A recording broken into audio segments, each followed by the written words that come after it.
Selanjutnya, kamu harus menjelaskan latar belakang dari mengapa kamu menyetujui argumen tersebut atau mengapa kamu mendukung mosi. Penyampaian latar belakang argumen harus disampaikan dengan alasan yang rasional dan didukung dengan data dan bukti yang valid.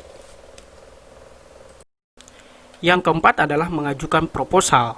Proposal dalam hal ini dimaksudkan merupakan sebuah solusi yang disarankan oleh tim pemerintah dari pembicara pertama terkait mosi yang dibahas atau diperdebatkan.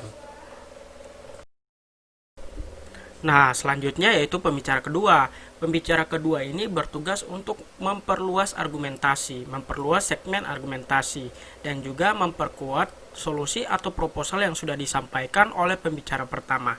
Nah, pembicara kedua bertugas untuk menyampaikan bagaimana mekanisme untuk mencapai proposal atau solusi yang sudah ditawarkan. Misalnya nih ada contoh seperti ini, maksudnya kayak gini. Kebijakan impor Indonesia akan mendatangkan dampak buruk bagi produk nasional. Nah, kita sebagai tim pro pasti kan bakalan setuju ya terhadap mosi ini. Nah, kita kasih solusi, kita kasih proposal kita uh,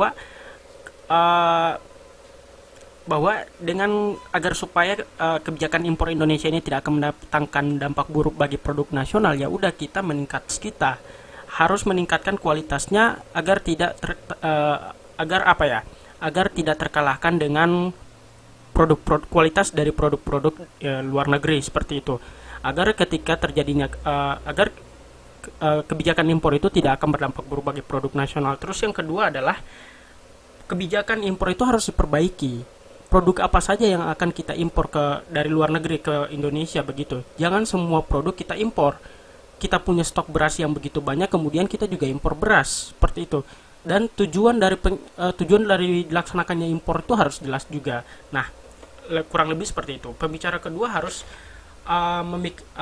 memiliki critical thinking dan juga memperluas ranah argumen. Yang tadinya kalau mosi ini ya kita hanya bicara ekonomi, nah kita bisa bicara atau lompat ke bidang sosial. Dampaknya ke masyarakat itu seperti apa gitu. Lalu pembicara ketiga. Nah, pembicara ketiga ini bertugas untuk memperkuat argumentasi dari pembicara pertama dan kedua.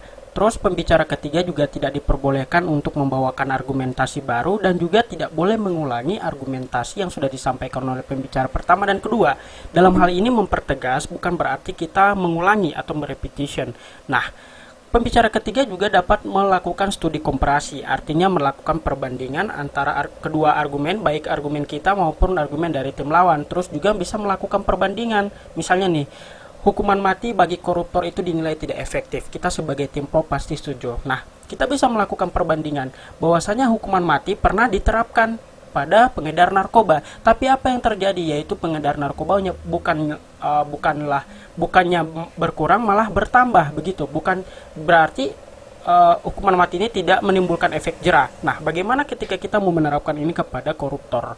Tentu saja ini tidak akan efektif untuk dapat menimbulkan efek jera kepada koruptor. Seperti itu, kita bisa membandingkan solusi yang sama tapi pada kasus yang berbeda. Nah, itu tugas pembicara ketiga. Terus dia memperkuat dengan bukti-bukti serta referensi yang jelas. Nah, dan pembicara ketiga ini haruslah orang yang benar-benar tegas.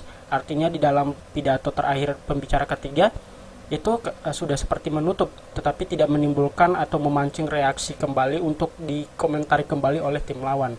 Karena pembicara ketiga lebih mempertegas, lebih memperkuat. Boleh dan juga boleh menyanggah, silakan, tapi jangan terlalu banyak menyanggah lawan. Kenapa?